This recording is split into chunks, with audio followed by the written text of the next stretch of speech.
Muy buenas tardes y bienvenidos a esta segunda emisión del espacio Una voz en el desierto. Hoy es lunes 27 de diciembre de 2021 y antes de comenzar quiero desear a todos ustedes, queridos oyentes, una muy feliz Navidad. En el año 1940, el escritor austríaco Stefan Zweig inicia la redacción de sus memorias que llevarán por título El mundo de ayer, en las que narra su propia historia siempre ligada a la historia de Europa. Entre sus páginas, Zweig reflexiona sobre importantes hechos históricos y sus consecuencias para él y para el continente, como el auge del nacionalsocialismo. Así se refería precisamente a este respecto. Con su técnica del engaño sin escrúpulos, se guardaba muy mucho de mostrar el radicalismo total de sus objetivos antes de haber curtido al mundo, de modo que utilizaban sus métodos con precaución, cada vez igual, una dosis y luego una pequeña pausa, una píldora y luego un momento de espera para comprobar si no había sido demasiado fuerte o si la conciencia mundial soportaba la dosis. Y puesto que la conciencia de Europa, para vergüenza e ignominia de nuestra civilización, insistía con ahínco en su desinterés, ya que aquellos actos de violencia se producían al otro lado de las fronteras, las dosis fueron haciéndose cada vez más fuertes, hasta tal punto que al final toda Europa cayó víctima de tales actos.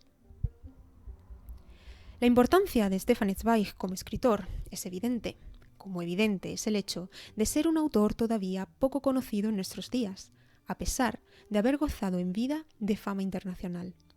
Este olvido al que fue sometido la memoria del escritor y su obra se explica precisamente por esas píldoras que él mismo nombra. Píldoras que se introdujeron poco a poco en todos los ámbitos de la sociedad de su tiempo, también el cultural, siendo su obra condenada al ostracismo en los años del nacionalsocialismo alemán. Zweig, a pesar de sus esfuerzos por advertir de lo que estaba por venir, no solo no fue escuchado, sino también silenciado, y cuando sus conciudadanos quisieron darse cuenta de la realidad, resultó ser demasiado tarde.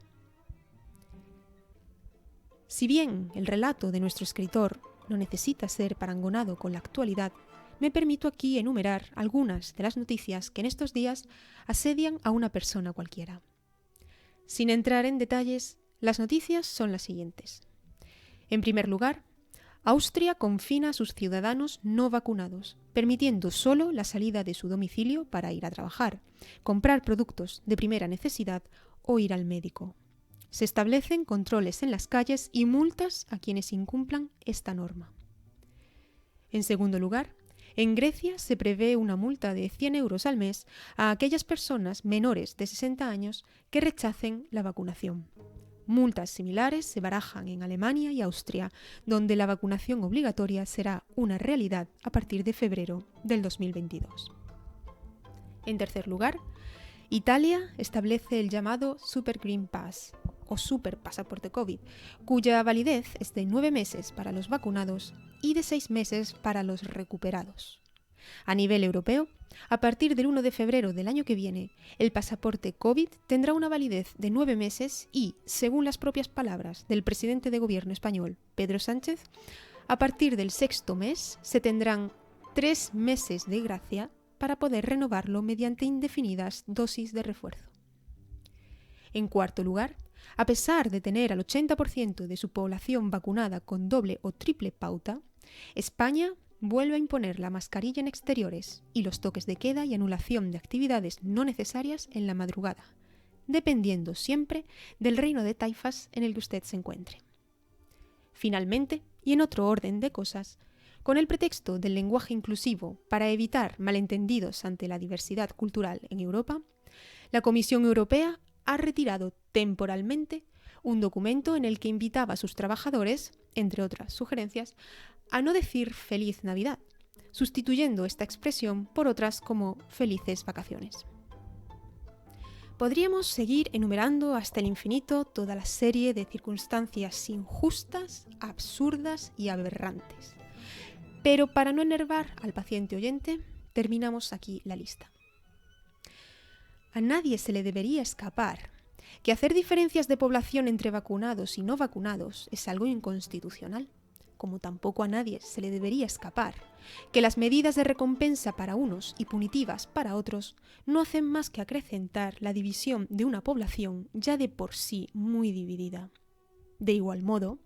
a nadie se le debería escapar que una inmunidad adquirida de manera natural ha sido siempre considerada por lo menos igual de efectiva que una adquirida mediante vacuna, y cabe preguntarse a qué se debe establecer ahora la diferencia.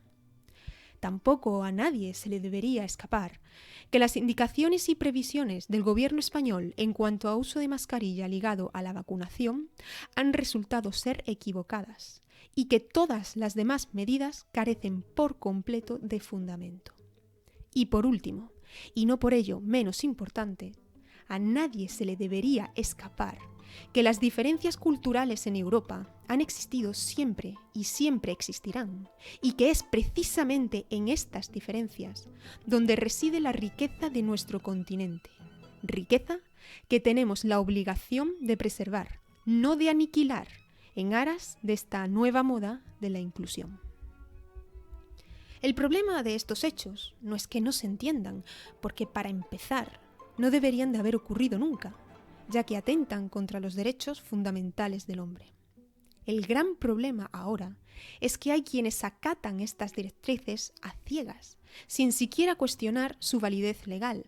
Directrices que no son más que las píldoras que Stefan Zweig mencionaba en el año 1940. En este sentido, quienes aplauden y apoyan incondicionalmente estas restricciones, menospreciando y haciendo burla a los que no están de acuerdo, son también los mismos que en otra época volcaban su frustración y su odio sobre los grupos de población estigmatizados del momento, solo por el simple hecho de no pertenecer a lo que se consideraba oficialmente el grupo correcto. Todas estas aberraciones se ven potenciadas por los medios de información, que toleran y hasta promueven el insulto y el escarnio público hacia esos grupos de población estigmatizados y silenciados, solo por ejercer su absoluto derecho a decidir, eludiendo su responsabilidad como informadores y dividiendo aún más a la sociedad en el momento en el que más se requiere su unidad. A la vista de los acontecimientos, no podemos por menos de admirarnos por la plena vigencia de las palabras de Zweig. Efectivamente, pareciera que en España diera absolutamente igual lo que sucede más allá de sus fronteras, y también dentro de ellas, como si lo que pasa en otros países no pudiera suceder en nuestra propia casa, contribuyendo y no poco a esta visión sesgada de la realidad los propios medios de comunicación. Por otra parte, toleramos a diario atropellos, no ya en lo que a pandemia se refiere, sino a las píldoras que recibimos a diario en todos los ámbitos de nuestro día a día. Educación, información, administración pública, trabajo, ocio, enmascaradas todas ellas bajo lemas de igualdad, inclusión, seguridad y bienestar social. En todas las épocas ha habido voces que se han levantado contra la estolidez y la sinrazón, y raro es el momento en el que se les ha prestado alguna atención. No por esto debemos desfallecer en la que quizás sea la mayor empresa que tenemos actualmente en nuestras manos, la defensa de lo que Stefan Zweig llamaba la sustancia más preciada de la vida, nuestra libertad individual. Quienes reciben entre aplausos y a fe ciega las prohibiciones, sin cuestionarse su validez moral, e incurren incluso en el hostigamiento a los que no piensan como ellos, están renunciando deliberadamente a su derecho más preciado en aras de una más que dudosa seguridad prometida bajo evidente coerción y falsas esperanzas. Quienes hacen esto no solo renuncian a su libertad, sino que eluden su obligación moral de defenderla mediante la reflexión crítica y la escucha atenta y respetuosa del contrario, incurriendo en una grave falta contra sí mismo y contra su prójimo, siendo a la vez víctimas y cómplices de aquellos que, no se sabe bien por qué razón, se empeñan en coartar nuestra libertad y empobrecernos cada vez más con sus despropósitos. Así, desde mi libertad a felicitar como mejor me parezca esta época del año,